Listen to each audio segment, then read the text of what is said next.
Infanta Elena nos acogen esta noche para la presentación de la novela de José María Sánchez Ros, su gran novela sobre el insólito viaje del samurái Hasekura.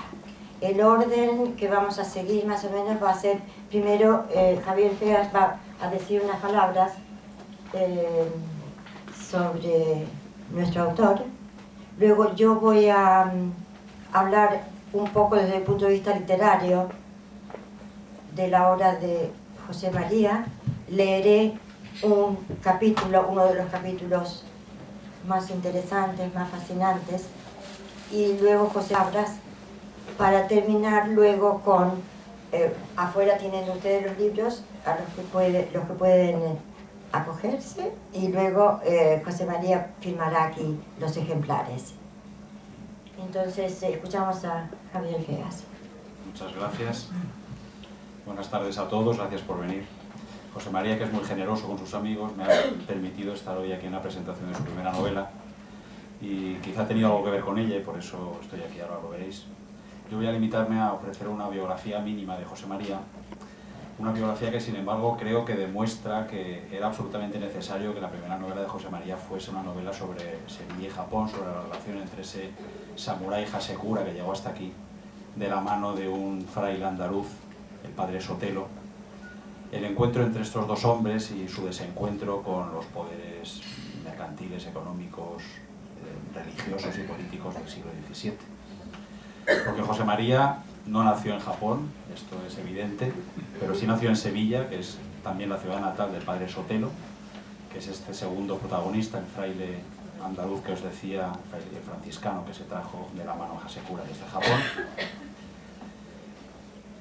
José María nació en Sevilla, digo, un 18 de abril, no diré el año, que viene en la solapa del libro, por si no quiere que se sepa. Este 18 de abril es el día de San Perfecto.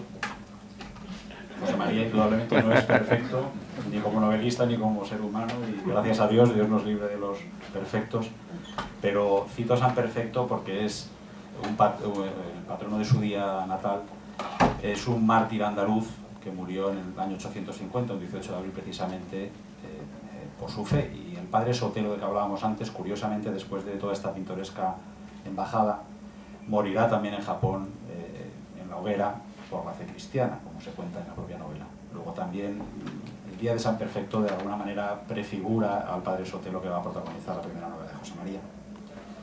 El padre de José María fue ingeniero de Abengoa, ya fallecido.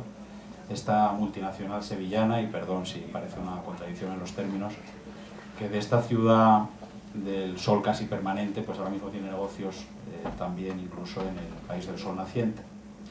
Y Abengoa tiene, bueno, es un nombre, un anagrama de los apellidos de los fundadores de la empresa, pero tiene unas resonancias raras, moriscas y japonesas, por lo menos para mí, que creo que también prefiguran esa relación entre morisca y japonesa de la primera novela de José María. José María estudió en el colegio donde estudió Felipe González y fue desde la adolescencia novio de la que hoy es su mujer, que es compañera de profesión de Mariano Rajoy. Dos presidentes del gobierno, nada menos, en las inmediaciones de la biografía de nuestro novelista. Y quiero creer, no sé si estoy forzando demasiado, que eso tiene que ver también con el análisis profundo que hace José María de las relaciones de poder y de la aventura de estos dos hombres en su conexión con estos poderes inmensos que les terminan superando, como verán ustedes cuando lean la novela, en el avatar que decido argumentar. La Rábida fue el lugar donde José María, después de licenciarse en Sevilla, empezó a dar clases como profesor de Derecho. En la Universidad de la Rábida entonces se ubicaba en el convento franciscano. Curiosamente, el padre Sotelo era franciscano y a Hasekura se hospedó siempre, creo que sin excepción, en conventos franciscanos cuando estuvo en su periplo por Europa. Y además la Rábida, como sabemos todos, es un convento franciscano con una especial relevancia histórica porque es el lugar donde se hospedó Cristóbal Colón cuando planificaba su viaje a Zipango, al Japón del libro de Marco Polo, que terminaría 100 años después y encontrándose, como todos sabemos, con América. Además, en la Rábida está enterrado, después del retorno de este primer viaje, Martín Alonso Yáñez Pinzón, que también creía que había estado no sé si en Zipango o en las Indias, y que en realidad había estado en América. José María, sin embargo, abandonó una prometedora carrera universitaria cuando se hizo con el título de notario, tras una dura oposición de la que creo que guarda los peores recuerdos. En el año 90 empezó como notario en la Puebla de Cazalla, cerca de Sevilla. En el año 97 pasó a ser notario de la Algaba y desde 2010 es notario de Sevilla. La semana pasada se han cumplido 22 años nada menos del día en que conocí a José María y a Lucía. 22 años la semana pasada. Fue en el Colegio Notarial de Sevilla. A mí me había tocado hacer la presentación o un pequeño discurso en nombre de los notarios que tomábamos posesión ese día, y se me ocurrió hablar a mí del desencuentro entre escritores y escribanos, es decir, la mala fama que tradicionalmente hemos tenido los notarios en todos los hombres de letras de todos los tiempos, que van contraponiendo permanentemente, en perjuicio nuestro, el prosaísmo notarial con la creatividad de los literatos, y que en definitiva enfrentan al notario, al escribano, al hombre que vive de la escritura, en el sentido material de la escritura que autoriza y cobra, con los hombres que se desviven por escribir. Y a la salida de ese pequeño discurso, de esa reunión, pues es cuando conocí a José María y a Lucía, en una amistad que empezó entonces y que ha durado por lo menos hasta la presentación de hoy. Pues exista también a partir de mañana. Desde entonces he sido testigo de la carrera, de los éxitos de la carrera de José María, no solo la carrera notarial, también otras carreras que para José María le llegan más hondo en el corazón: su carrera de padre, con sus éxitos con Lucía, Elsa y María, alguna de las cuales, no diré cuál, también tiene el gusanillo literario de su padre, y la carrera de escritor, que es la que no está hoy aquí, y en la que, igual que en las otras, he sido simplemente testigo. En esta sí creo que he tenido algo que ver desde el principio, y por eso me parece que estoy en esta mesa hoy.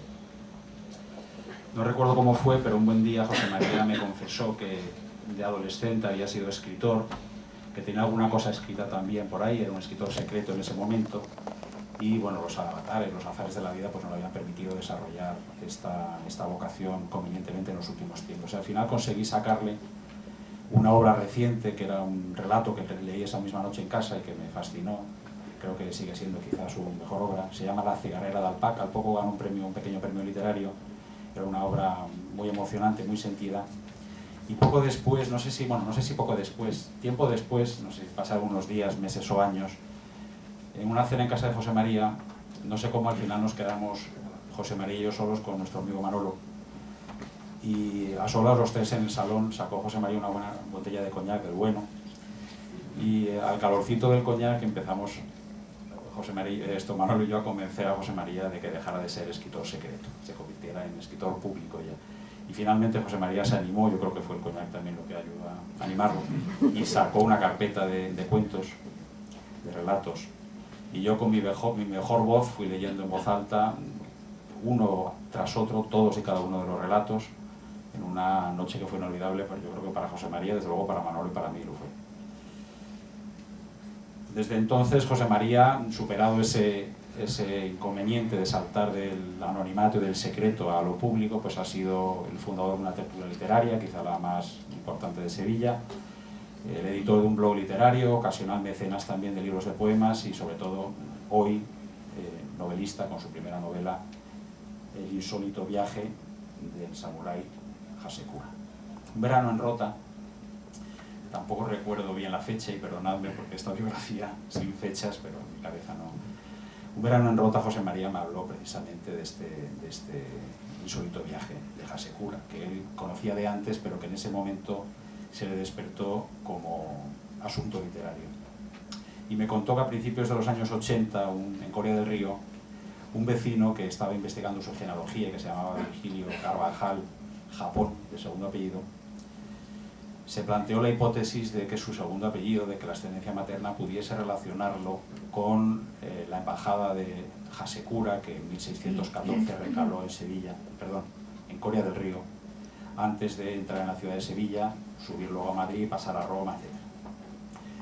Esta investigación coincidió también en su hipótesis con la hipótesis del que entonces era embajador en España, de Japón, un conocido hispanista, hipótesis que se ha ido imponiendo en 1992, unos 10 años después, el mismísimo príncipe heredero de Japón, en la Expo del 92, en un discurso público relacionó Corea del Río con Japón, y recientemente, en el 2013, con ocasión de cumplirse 400 años, que se cumplen este año, de la salida de esta embajada de Hasekura con el padre Sotelo a España, a través de México, con esta ocasión estuvo presente incluso el príncipe heredero, como contará luego creo José María, en Corea del Río, en reconocimiento de esta hipótesis de ascendencia. Se han hecho unas pruebas de ADN, pronto, supongo que muy pronto sabremos si esta bonita historia es una leyenda o es algo real, y por tanto los coreanos que traen el apellido Japón descienden del séquito o de los acompañantes de Hasekura en ese año 1614.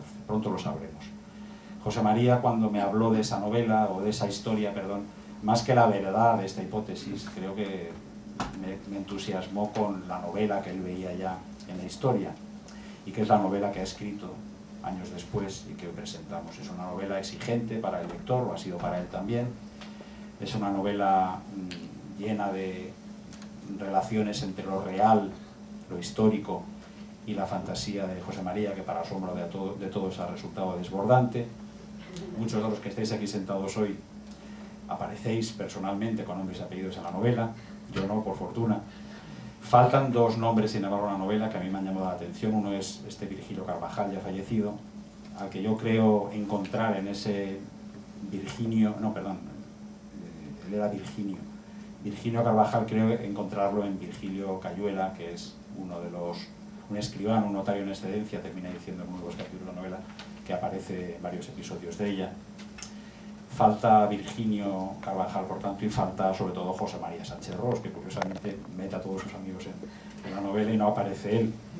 Es indudable que tiene que ver con este escribano Virgilio Cayuela, pero en general yo creo que se desdobla evidentemente en los dos escritores que pelean, uno hasta la muerte y el otro hasta terminar la novela, pelean con esta historia de Hasekura, que son Fernando Japón, con esa, descendiente de japoneses y con ese toque japonés o nipón en su sangre, y Mauro Caro, que es el otro escritor que termina por rematar la novela y que en su nombre tiene también resonancias moriscas. Mauro Caro, el moro querido, una especie de Cide Hamete Benengeli, que es el que termina la novela en castellano, ¿no?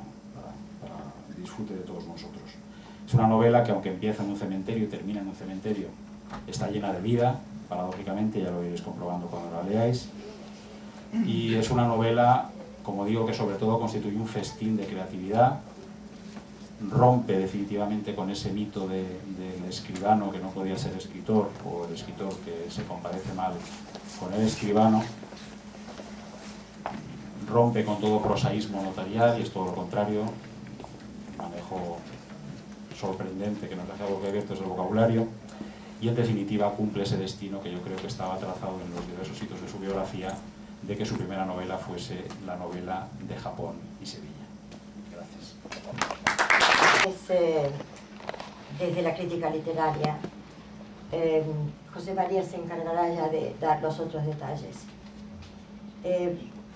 El punto de partida de la escritura de este libro es un manuscrito, una novela inconclusa, que le dejó su amigo Fernando Japón antes de morir, junto con el encargo de que la concluyera. La otra punta del hilo que recorre toda la novela es dar cuenta de esos hechos históricos a los que se refirió Javier. Hechos históricos insólitos en aquellos tiempos, una misión Keisho de malogrado propósito y la decisión de evangelizar el Japón a finales del siglo XVI y XVII. Es verdad que muchos de los temas de la novela han sido tratados ya en la novela contemporánea, lo cual no es un criterio de valor a la hora de analizar una obra. Los criterios que uso son literarios, sin pretender que sean los únicos y de imponerlos. En toda la obra hay una constante reflexión sobre la escritura y el proceso de escribir. Con ello es ineludible pensar en la memoria y los efectos del olvido, tanto en un individuo como en una colectividad. Hay referencias a las imposturas de la historia oficial, así como a los responsables de esos engaños y a los que contribuyeron voluntaria o involuntariamente al fracaso del viaje de Hasekura en una frustrada embajada por el mundo europeo. Sánchez Ros no juzga, sino que menciona causas posibles a la hora de presentar los hechos, unos hechos casi olvidados, causas que pudieron ser la negligencia, los intereses encubiertos o simplemente la ignorancia. No habla Sánchez Ros solo de grandes historias, también hay historias mínimas, locales, íntimas, en las que el narrador, Mauro Caro, en muchas ocasiones, hace hablar a los protagonistas o a los testigos, reales o inventados. Es un gesto literario movido por un intento de ir más allá, de desbloquear las líneas históricas conocidas. La gran profusión de temas se relacionan entre sí y se conjugan debido a la riqueza que contienen. Son algunos insólitos o son viajes de la mente humana incapaz de renunciar a comprender la ambición de algunos, la violencia de otros, el odio y el mal. Si bien la novela se presenta como una novela histórica, es una novela, una ficción, y no ficción a la vez. Y los dos planos se suceden y se superponen. No es una novela histórica convencional, por lo tanto. Se destaca la condición paradójica del ser humano. Son reflexiones, regresos del pasado al presente, recuerdos, proyectos, anécdotas con una pizca de ironía y de parodia. Fusiona los borradores de Fernando Japón, reescritos con viejos documentos, documentos que rescata o que son traducidos, historias de otra época, costumbres de otra cultura. Se acerca a objetos, portadores de una historia desconocida, recupera saberes antiguos, conecta ficcionalmente historias actuales, personales, con hechos antiguos, como si quisiera demostrarnos que todo es un presente continuo. El resultado es un texto híbrido, una combinación de historia, con mayúscula, crónica de viajes, escenas de ciencia ficción, biografías, reflexiones sobre el sentido de la vida y de la muerte. La historia no tiene solo una versión. Hay tantas versiones en este libro como punto de vista de los personajes. Los grandes eventos son reales, pero los detalles son producto de la fecunda, incontenible imaginación del autor. Así es como aparece la narración fantástica, el texto epistolar o el discurso historiográfico. Narración y ensayo, ficción y realidad. Dos planos narrativos. Por un lado, los hechos de una compleja historia de conquista del poder en base a una exhaustiva documentación. Por el otro, la búsqueda de la voz personal, la voz de Mauro, alter ego del autor, el que está desorientado en medio de ese laberinto que pareciera que lo invita a entrar.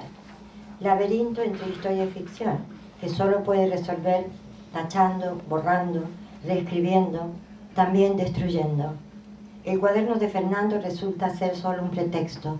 Lo importante es el descubrimiento de la energía creadora en el que se ha envuelto Mauro Caro después de haber superado todo. Es una reescritura y al mismo tiempo una invención. Y hay muchísimos recursos literarios, una excelente gama que va desde la extrapolación a la yuxtaposición, la contigüidad entre tiempos históricos, territorios geográficos, hay parodia, ironía, asociación de ideas, homenajes literarios a Kafka, a Melville, a Flaubert, a Borges, a Cortázar, a Carpentier, a Nabokov, a Thomas Mann, a Henry Miller, a Bioy Casares, de La invención de Morel. Homenaje y parodia, el narrador que se ríe de sí mismo y guiños cervantinos al lector. Hay una sucesión de máscaras, aquellas con las que la historia se fue disfrazando.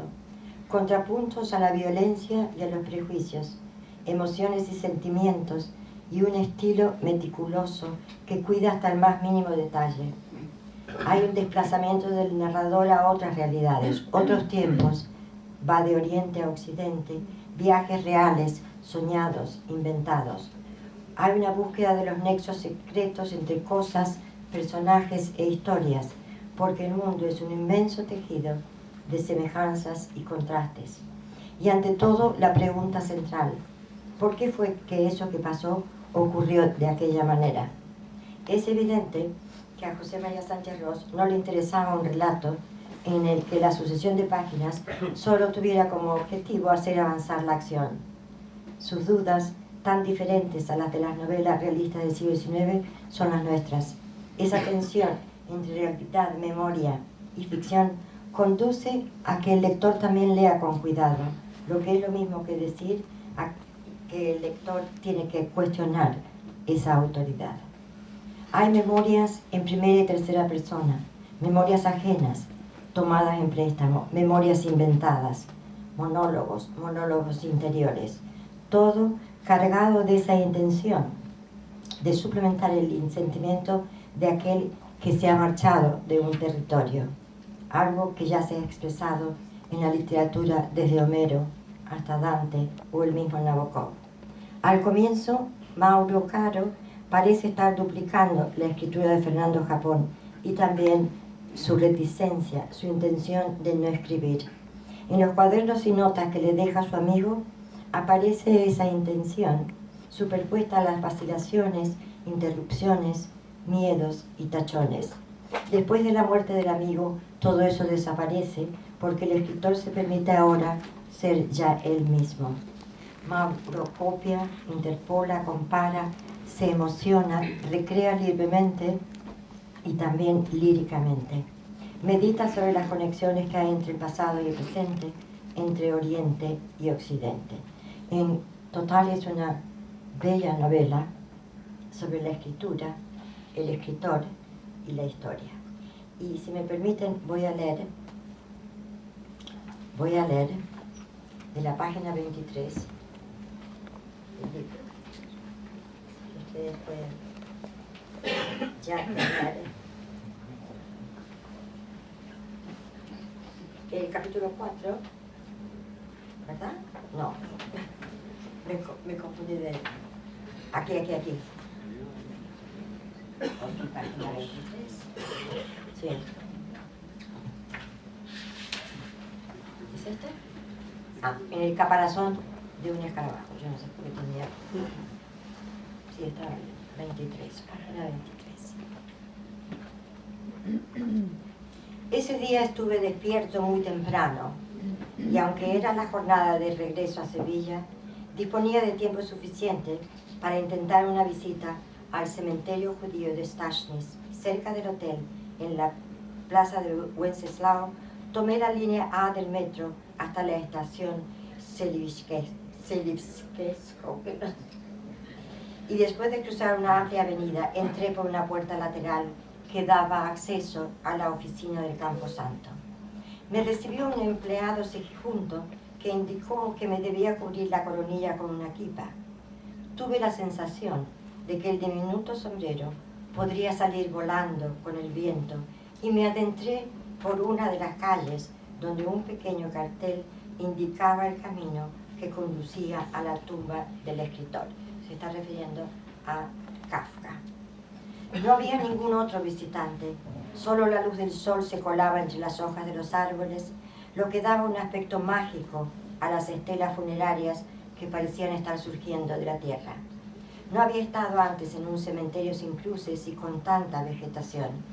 A través del centellante moteado entreveía las tumbas, el verde oliva, el verde claro, el verde grisáceo, todas las tonalidades posibles del verde parecían abrazar aquellos paralelepípedos.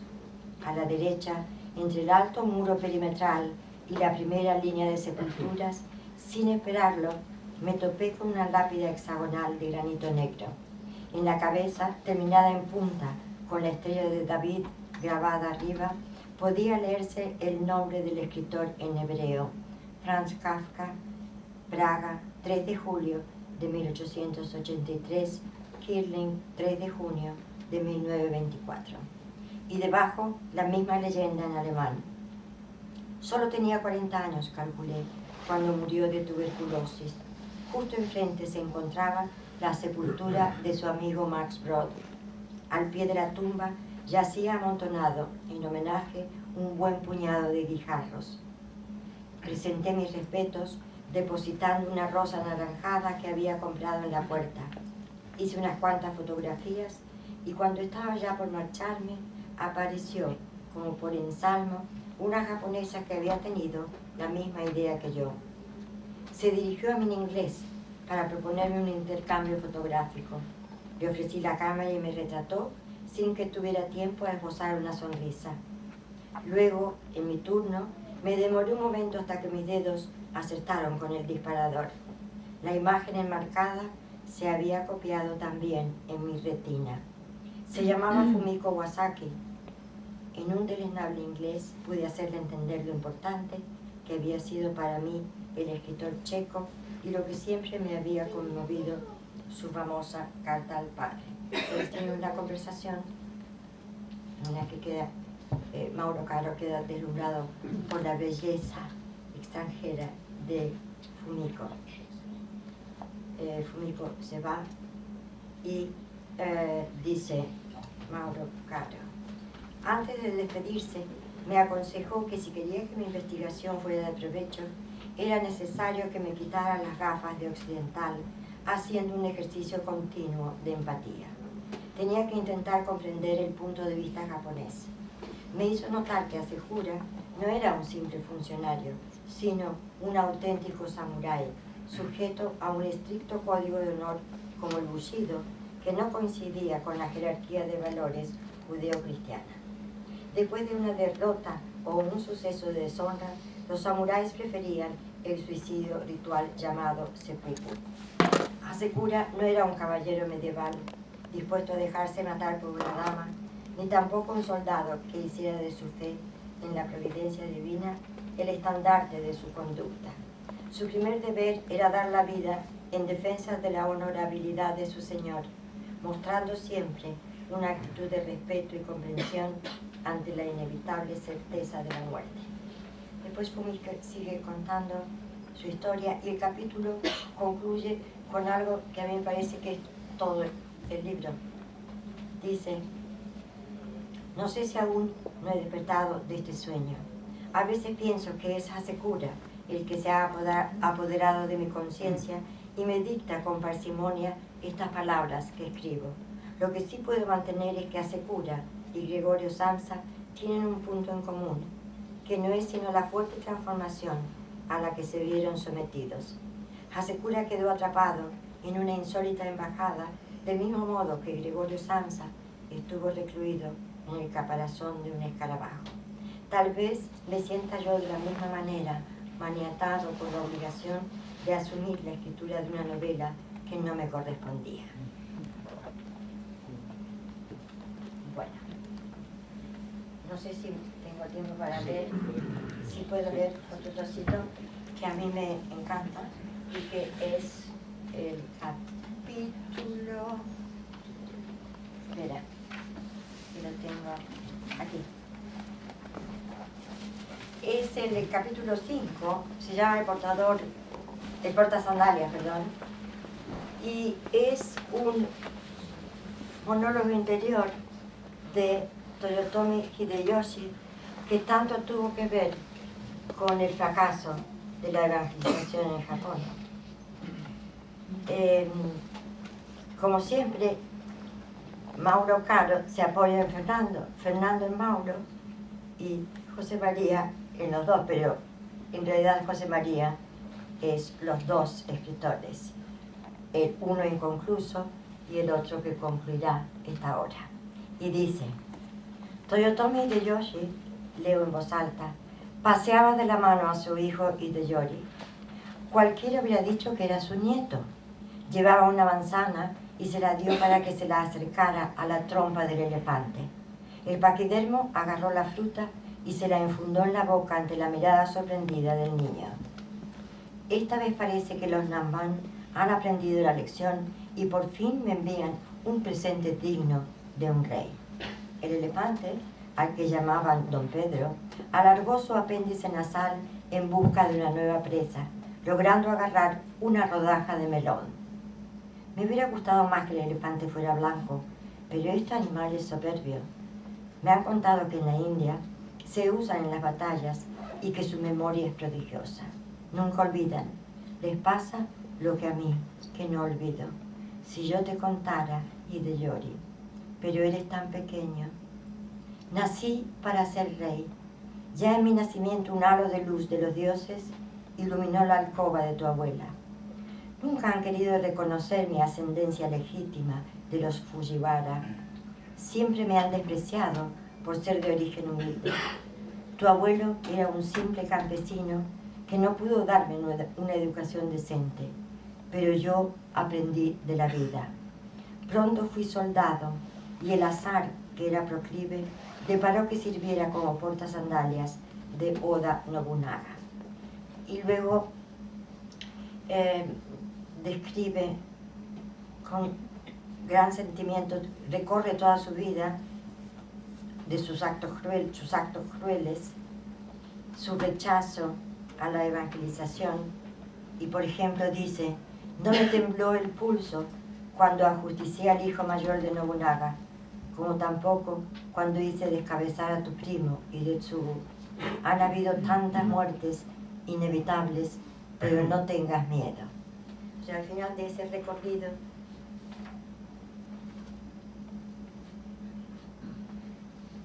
y de sus proyectos políticos, es maravilloso. El capítulo se lo recomiendo en especial. Le habla a su hijo y, como un homenaje a Nabokov, dice: Hideyori, luz de mi vida, tengo que dejarte. Mis ocupaciones me reclaman. Me espera un sacerdote jesuita. No me temblará el pulso. Ni siquiera el padre Baliñano puede hacerme cambiar de opinión. Este hombre es listo como el hambre, aunque yo soy la horma de su zapato. Sin duda es un hombre valioso. Hubiera sido un gran general. Con qué habilidad supo organizar, con la ayuda de los daimyos de Kyushu, la embajada de los 4 niños. Los presentó como los príncipes del Japón. Buscaba impresionar a los infantes con la magnificencia de la cristiandad y a la vez revelar a Europa la excelencia del pueblo japonés. Jesuitas, franciscanos, agustinos, dominicos, todos son extranjeros. Tuve que aprender, mi querido hijo Hideyori, que no hay nada que sea por entero totalmente blanco o negro, sino que lo que resulta tanto en la noche como en el día es una multitud de infinitos tonos grises. Creo mejor que no lo voy a recibir. ¿Para qué? Si no habla suficiente japonés, si al final siempre interviene como traductor el padre Rodríguez. Me cae simpático este sacerdote, es dicharachero y me hace reír. Que se vaya a su infierno, Baliñano, y todos sus acólitos. Solo daré audiencia al intérprete.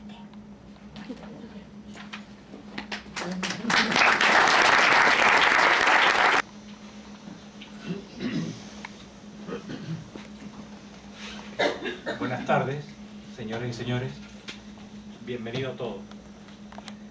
En primer lugar, es obligado agradecer a la directora de la biblioteca, Anabel Fernández, que haya permitido la presentación de esta novela en un escenario tan señalado. Me parece que no hay nada más borgiano que presentar una novela en una biblioteca. También me permitirán que exprese mi agradecimiento a las palabras exageradas y parciales de mi buen amigo Javier y mi admiración y gratitud a Susana por su ponderada introducción. La idea de escribir una novela que contara el increíble viaje de Hasekura surgió por casualidad. Aparte de lo que ha dicho Javier, creo que fue sobre el año 2002 cuando Francisco Granado, está por aquí, ¿no? Curro, ¿dónde está? Ahí está. Que tan generosamente se ha brindado a hacer el prólogo de la novela. No aceptó mi sugerencia, porque él es un escritor, escribía ya desde entonces de que él hiciera la novela. A mí se me ocurrió la idea Y yo le dije por qué no la hacía. Él se quedó. Y me lanzó el guante de que por qué no hacía yo lo histórico. Total, que me animé y poco a poco fui recopilando información. Y lo que en principio fue un divertimento, pues acabó siendo el texto que me ha traído hasta aquí.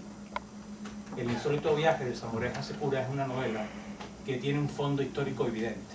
La embajada Keicho, enviada por el señor de Sendai del noroeste de Japón, Date Masamune, en 1613 era una embajada que venía a México, al Virreinato de Nueva España y a Europa. La intención era incrementar las relaciones comerciales, pero esta embajada tuvo una consecuencia inesperada, es que no todos los japoneses volvieron. Algunos, cerca de una docena, se quedó en Sevilla, y sus descendientes, cuando se acristianaron, adoptaron el apellido Japón. Este es el punto de partida. En la provincia de Sevilla, pues hay cerca de 1000 personas que se apellidan, que tienen como primer apellido Japón o el segundo. Pero pronto me llamó poderosamente la atención que la contraposición que había entre los dos personajes principales de esta historia. Por una parte, el pausado y disciplinado Hasekura, samurái del señor Date Masamune, y por otra parte, el incansable y vehemente padre Fray Luis Soté. La mezcla me pareció explosiva. Mi maestro Ángel Leiva, que está ahí en el fondo, me había enseñado que el principal engarce de la ficción se encuentra en el juego de las semejanzas y de las contradicciones, que la historia avanza por el impulso que se deriva de la asociación libre de ideas. Unas veces avanza por lo que se parece y otra lo hace por lo que se diferencia. Había algo más dispar que un samurái y un franciscano que compartieran en un mismo destino en el siglo XVII, que se atrevieran a atravesar 3 continentes y 2 océanos. El desafío de poder comprender el punto de vista del japonés y del franciscano me colocaba en ese punto intermedio del observador imparcial. Occidente frente a Oriente, o mejor, Oriente junto a Occidente. A esta diferencia de carácter y pensamiento se añadía que la historia se desarrollaba en un escenario muy variado y sugerente. La historia arranca en Filipinas y en Japón, pero también se desarrolla en Europa, en España y en Italia, pasando por el Virreinato, por México. Y esto me permitía poner en contacto dos mundos tan descompasados en el tiempo como era el Japón feudal de los Tokugawa y con la España de los Austrias de nuestro siglo de oro. La presencia ibérica de españoles y portugueses en Japón es una circunstancia poco conocida, pero que perduró casi un siglo. Antonio Cabeza lo llama el siglo ibérico español en Japón. Empezó en 1549, cuando el jesuita Francisco Javier llega a las playas de Kagoshima, y termina en 1624, cuando la relación entre los reinos de España y Japón termina completamente. La embajada de Hasekura podría haber cambiado el curso de la historia, pero el esfuerzo no fue en vano. Lo prueba el hecho de que se esté conmemorando actualmente el 4º centenario de la embajada. En este año 2013 y en el 2014 se están haciendo actos de conmemoración de la embajada de Hasekura. Entonces está organizado por Felipe de Borbón, por parte de España, y por el príncipe japonés, heredero al trono, el príncipe Naruhito. Este verano el príncipe Naruhito vino a Sevilla y tuve la oportunidad de asistir con Ángel Leiva a la llegada de Naruhito a Coria. Allí le saludaron de manera enfervorizada los locales, los coreanos, y en vez de decirle Naruhito le decían Maruhito, Maruhito. Y también le decía a continuación, pero qué chiquitito es. También tuve la oportunidad de ver al 13º descendiente de Hasekura, en línea directa. Era Hasekura Tsunetaka, que vestido de forma con su kimono ceremonial recorrió sorprendido a las calles de Korea. Para organizar la historia de Hasekura se me ocurrió acudir a dos voces. La de Fernando Japón, uno de aquellos descendientes que cuenta la historia de su antepasado, y la de Mauro Caro, que ayuda a su amigo Fernando a completar la historia que primero no pudo concluir. La historia contada por dos narradores, a veces sucesivos y otras veces simultáneos, forma parte imprescindible de la novela. Hay por tanto dos relatos, el relato histórico de los personajes reales y el relato ficticio de los narradores que cuentan la historia. para mí tan importante y relevante era el que se contaba como la forma en que se desgranaba la historia. Para intentar esta unión entre los personajes reales y lo de ficción, introduje en la novela de manera reiterada puentes a través de la metaficción. La cita y continua relación a autores clásicos modernos es lo que permite que la novela vaya tomando cuerpo y pueda culminar su final, en el que la historia de Hasekura y Luz Otelo se acopla con la propia peripecia personal de los narradores Fernando Japón y Mauro Caro.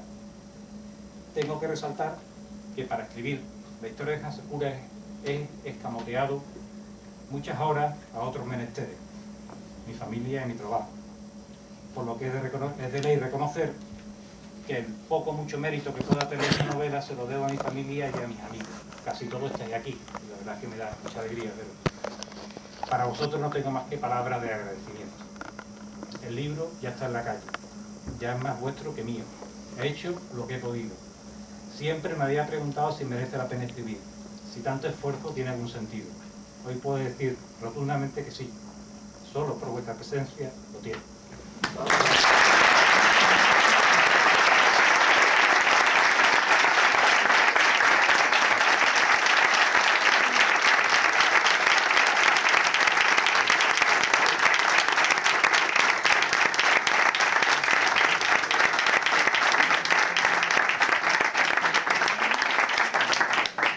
No sé si queréis.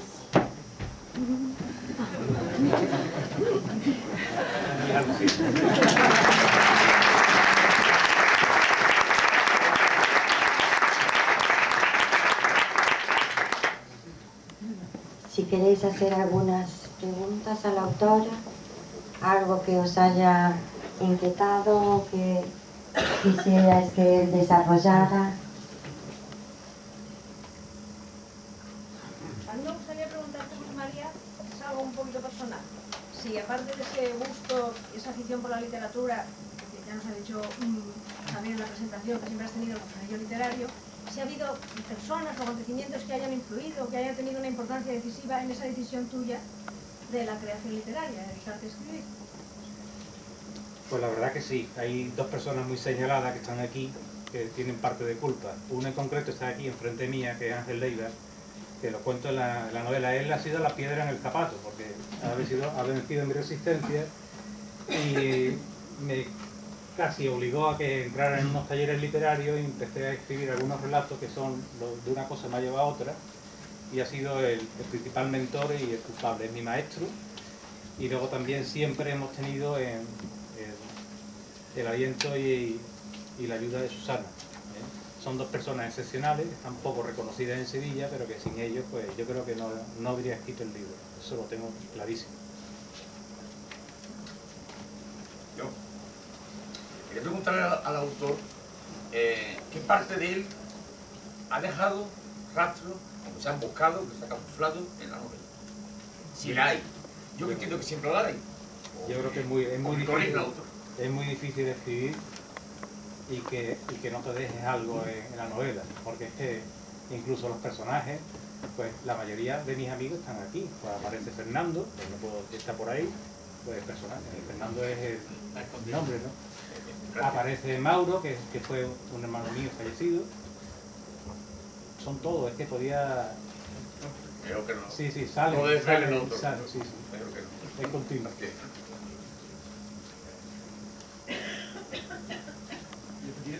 María, tenía una pregunta para ti. En el libro, creo que lo habéis retratado tanto tú como Susana, habéis hablado de las distintas técnicas y superposiciones. Tenemos dos autores, tenemos distintos momentos, tenemos un manuscrito. Es decir, has sido muy valiente, has mezclado muchas cosas. Hay un momento que yo tengo la impresión que los dos autores están buscando la novela. Es decir, yo nunca he visto una novela donde te cuentan cómo se escribe la novela. Eso me parece muy interesante. Me recuerda a los personajes que buscan un autor de Piradero, de los que lo mencionas, pero mencionas muchos otros autores en tu novela. Y quisiera que elaboraras un poco dónde bebes, cuáles son tus fuentes, literariamente, es decir, porque esa construcción llegaba arriesgada, tenía valor, tenía mérito, ¿no? Juntar tantas cosas simultáneas en la misma novela, tantos planos psicológicos y erróneos en la historia, historias distintas, países distintos, todo eso. Eso era una parte que quiero preguntar, pero aprovecho que estoy hablando y te pregunto algo más. En la novela has despojado mucho del trabajo que has hecho de investigación, eso se nota. Es decir, lo haces, se lee cómodo, se lee bien, se lee la historia, se entiende muy bien, pero hay muchas cosas detrás. Yo hay un momento en que digo, aquí hay un ensayo. Es decir, yo me imagino que cuando tú has estado trabajando esa historia, ¿qué ha ocurrido? ¿Qué pudo ocurrir, sobre todo, ¿no? Un poco esa historia que no fue. Y yo te pregunto, ¿no te dejaste llevar o no te has querido dejar llevar hacia un ensayo en sí mismo? Porque ese ensayo de qué hubiera podido ocurrir en ese siglo ibérico si simplemente hubiera continuado esa relación comercial, que fue la única cosa. ¿Qué hubiera podido pasar aquí? La historia hubiera cambiado seguramente mucho, quizás para llegar al mismo sitio que estamos de otra forma.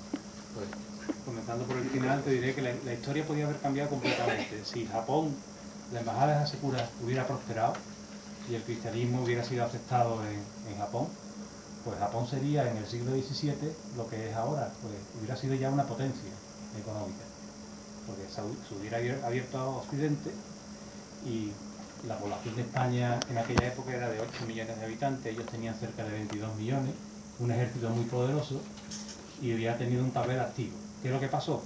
Que se cerraron completamente en Occidente, se impidió el acceso al exterior y durante 300 años se encerraron, conservaron sus tradiciones, pero se quedaron atrás.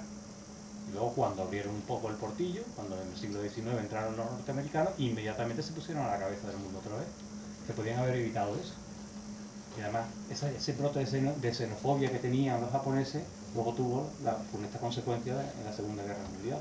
Así que Japón hubiera adelantado mucho si se hubiera admitido la mezcla, los avances de la cultura occidental, como luego finalizo.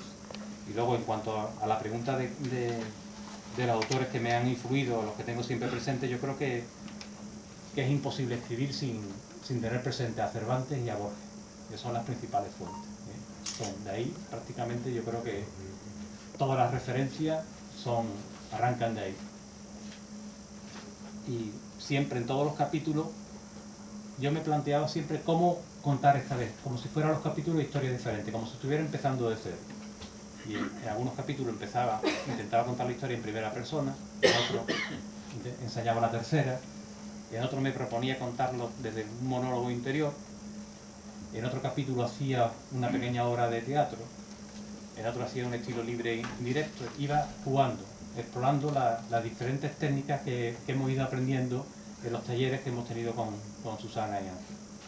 Para mí ha sido experimentar y al lado de la historia de la novela también está para mí intentar contar cómo Mauro cuenta la historia. Es decir, hay una historia paralela, la historia real y la historia de los personajes que cuentan la historia.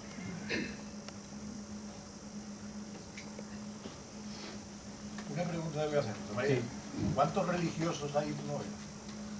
Pues mira, no lo he contado. Creo que como veo que hace... Había un Joaquín Herrera, pero lo quité. ¿Cómo, perdón?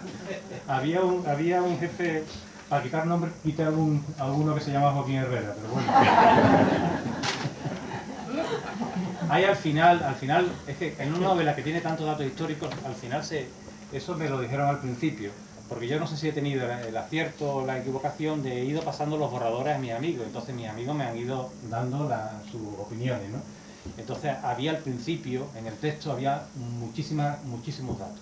Entonces la profesión de datos agobiaba, entonces poco a poco lo he ido limando y he ido dejando solamente los imprescindibles.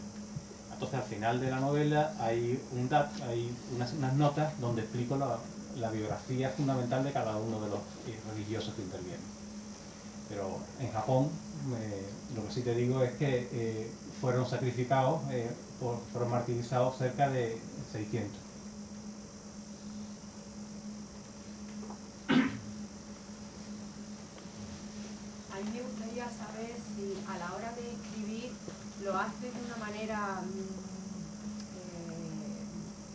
si luego repasas mucho tu escritura, si reformas muchas cosas o no, o a mí me cómo encantaría eras tú escribir. ¿Cómo lo has llevado hasta que se plasma finalmente en el texto y de la forma y compones y ¿cómo ha sido eso? Me encantaría escribir de... Hay algunos autores que escriben de un solo tirón, ¿no? Yo qué va, yo trabajo muchísimo el texto. Primero, como era una novela histórica, tenía que documentarme mucho. Y la labor de documentación es muy laboriosa y muy pesada. Entonces, primero acopiaba la información y una vez que la tenía ya más o menos cercada, empezaba a quitar lo superfluo y empezaba a elaborar el texto. Eso para firmar un primer texto. Ha habido hasta 27 versiones de un mismo texto. Y aún así yo creo que si volviera a leer la novela la seguiría corrigiendo. Entonces yo creo que hay que publicar para dejar de corregir. Como lo decía ya Borges. José María, una pregunta. ¿A mano, a máquina o en ordenador? Pues de las tres cosas formas. Bueno, a máquina, en el ordenador y a mano. Ordenador a mano y a mano. Sí. Ya, hombre. Sí. No sé si revelo un pequeño secretito. Yo sé que has tenido un coqueteo con un amigo nuestro común, director de cine. Sí. Y pero el coqueteo es el coqueteo en el literario. Sí. En la hombría tuya no cabe la menor duda. Entonces, bueno, es lo que te decía. ¿Te gustaría, has soñado con la posibilidad de ver tu obra en la gran pantalla? Y a segunda pregunta, ¿tú crees, no la he leído evidentemente, tu obra es posible acoplarla a un guión cinematográfico? Yo no sé si será posible o no, porque el guión se rige por patrón distinto al de la novela, pero la historia sí se puede llevar al cine perfectamente, porque es una aventura que tiene movimiento, tiene distintos escenarios y es un momento muy interesante de la historia española. El personaje que tú te refieres es mi compañero de clase, Antonio Cuadri, que es director de cine. Él me comentó que la ha leído, pero que sin duda se puede llevar, lo que pasa que habrá que recolectar porque claro, tiene una producción muy importante, muy importante.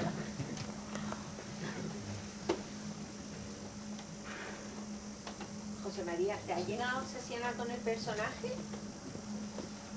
Yo obsesionar no, yo lo que estaba ya un poco desesperado con la novela. ¿Y lo ha llegado a odiar?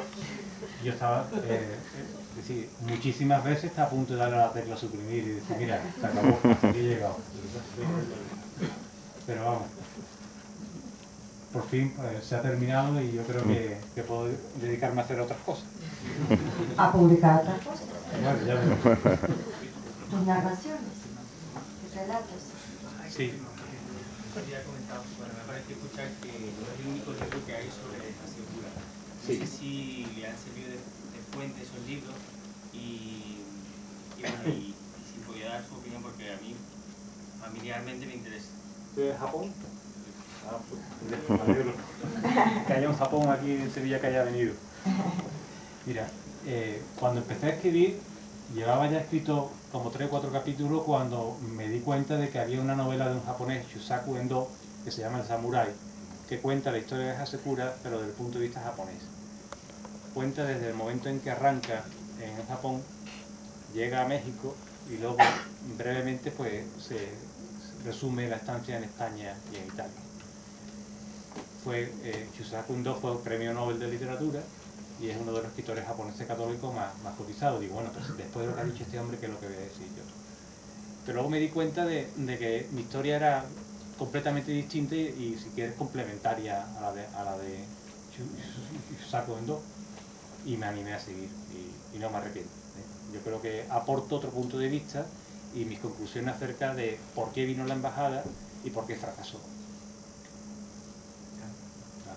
A lo largo de tus investigaciones, ¿has encontrado algún punto en común entre el Japón del siglo XVI y la España del siglo XVI? ¿Tienen algo en común? ¿Algún punto que...? Es que no podían ser más distintas. Pero algo que, no sé, en el carácter o en la forma de, no sé, el respeto hacia el Señor, no sé. Eran culturas completamente opuestas. Es como si hubiera... ¿Ningún punto en común? No había nada en común. Sí, por eso igual éramos simpáticos, éramos muy opuestos. ¿Quería decir algo, Javier? Sí, que no estoy de acuerdo. No estás de acuerdo, dime por qué. yo conozco mal la cultura japonesa, pero yo creo que el universo de valores del hidalgo, que era Sotelo, no era tan distinto del universo de valores del samurái, que era Haseki. Son dos formas de nobleza menor en la época. El famoso código Bushido, que sale varias veces en la novela, traducido literalmente significa armas y letras. Pues era la vocación, por un lado, militar de la hidalguía, de la nobleza menor, que era en Japón el samurái, y por otro lado, en esa época empieza a producirse la transformación de esa nobleza menor de militar en funcionarial, y termina nutriendo los cuadros de la administración. Por otro lado, también son, y eso lo cuenta el propio José María, aunque estoy diciendo lo contrario ahora en la novela, son dos estados que empiezan a nacer construyendo una identidad que excluye la diferencia y que se va construyendo sobre una religión única, sobre una... En eso también creo que hay una coincidencia interesante.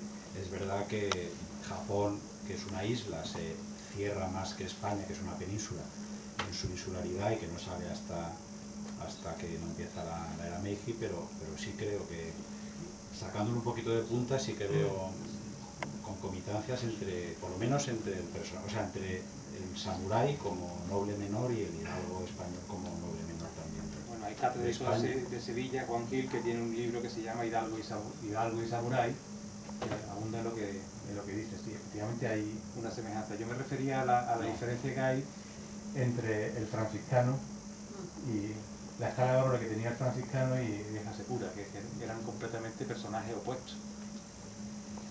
Y el Japón entonces lo que tenía era un criterio puramente, no había una religión que unificase al país ideológicamente, ni siquiera ellos estaban unidos todavía, ellos estaban en un proceso de unificación. Había diferentes señores feudales y cada uno estaba sometido ficticiamente a un...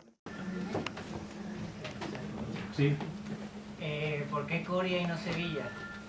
¿Por qué llegan a Coria? Porque no tiene sentido, ¿no? Estando ya al lado de... Pues sí, ahí la explicación era porque se pararon en Coria para esperar que en Sevilla preparasen el recibimiento. En Sevilla lo iban a recibir a lo grande, le iban a hacer un recibimiento fastuoso, entonces se quedan en Coria alojados y una vez que se da aviso al Cabildo de Sevilla, pues mandan a los caballeros 24 y entonces viene la embajada y le hacen el recibimiento. El recibimiento, por supuesto, fue increíble, pues me imaginaron los 30 samuráis con sus vestidos, ¿no?, atravesando el puente de Barca y siendo recibidos por el alcalde a la puerta de Triana. Hacía falta por eso. Y también porque igual en el río, no sé si era más navegable entonces hasta llegar a Coria, y había un sitio donde podían recalar mejor los barcos. Y un barco más pequeño luego hacían el trayecto hasta Sevilla.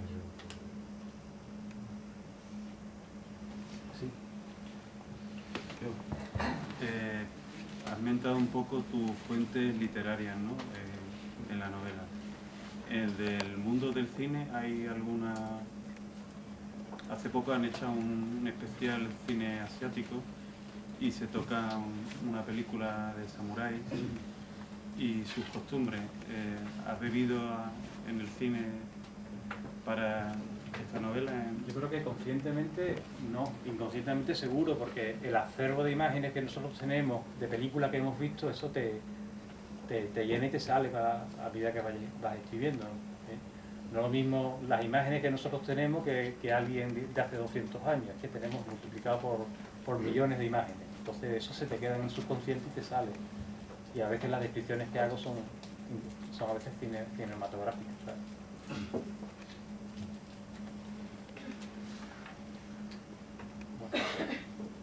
Bueno, yo Nada creo que le agradecemos mucho su presencia y yo creo que ahora José María va a firmar vuestros ejemplares de la novela. Tenemos un poco de tiempo, ¿verdad? Sí.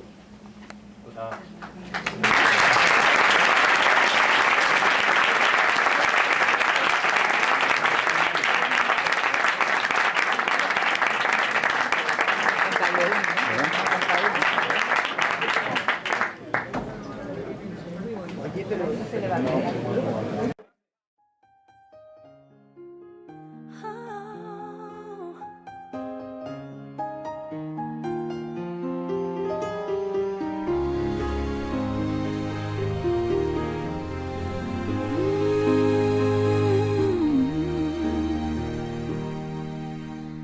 I still hear your voice when you sleep next to me.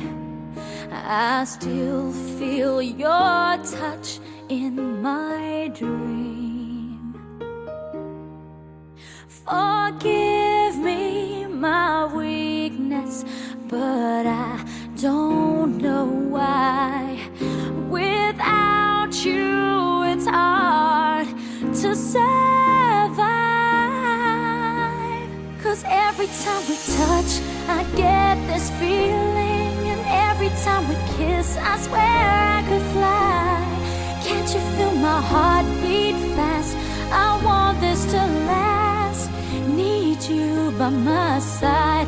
'Cause every time we touch, I feel the static, and every time we kiss, I reach for the sky. Can't you feel my heart beat so I can't let you go? Want you in my life.